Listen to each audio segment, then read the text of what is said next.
Okay, surface area and volume beginner. The big thing about this, guys, is to make sure to use your formula sheet, okay? And use the pictures on your formula sheet to make sure you're using the right numbers in the right places. Okay, Megan wrapped a present in a cube-shaped box. The box had an edge length of 4. How many square inches of paper were needed to wrap the box if there was no overlap? So this is definitely looking for surface area, okay?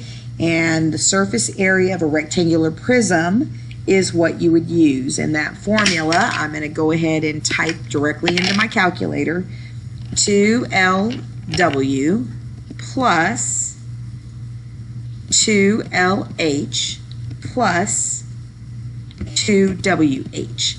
Then I have to tell my calculator what each one of those things actually represents. Now the good news here, this is a cube. So if one edge is 4, that means everything is 4. Your length, your width, and your height. And it's easy. It's as easy as that. And double checking to make sure that you put in your formula correctly. You don't ever want to make that mistake.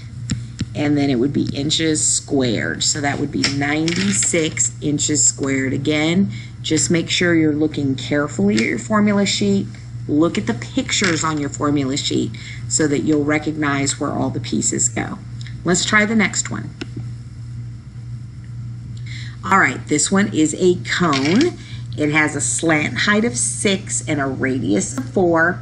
How many square inches of paper would it take to cover the surface?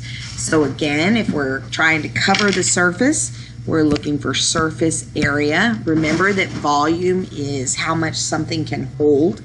So I'm going to go back to my calculator. I'm going to clear it, and I'm going to find my cone. And I'm going to look for the surface area formula, which is pi r squared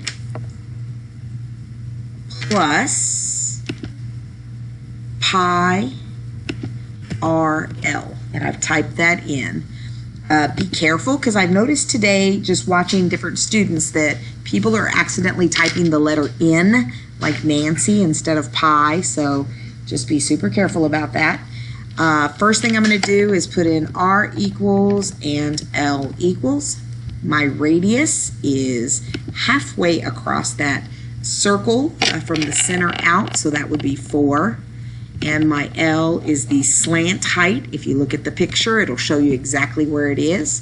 So my surface area for this cone is 125.7 inches, square inches of paper. Okay? Again, just take your time and be careful, and you're going to be able to get all of these super easily.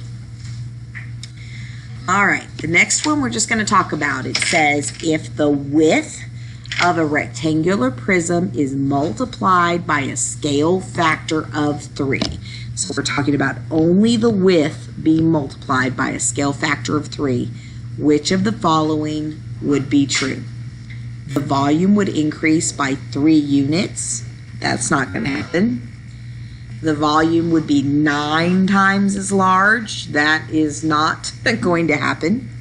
The volume remains the same. If that box is getting bigger, there is no way that the volume, the amount that it holds, will be the same. Finally, the volume is also multiplied by a scale factor of 3. That would be your answer. Anytime one piece changes, either width, height, or length, just one of them, by whatever the scale factor is, that same thing will happen to the volume. Not to the surface area, but definitely to the volume. Okay? All right, that's it for beginner. Next is intermediate.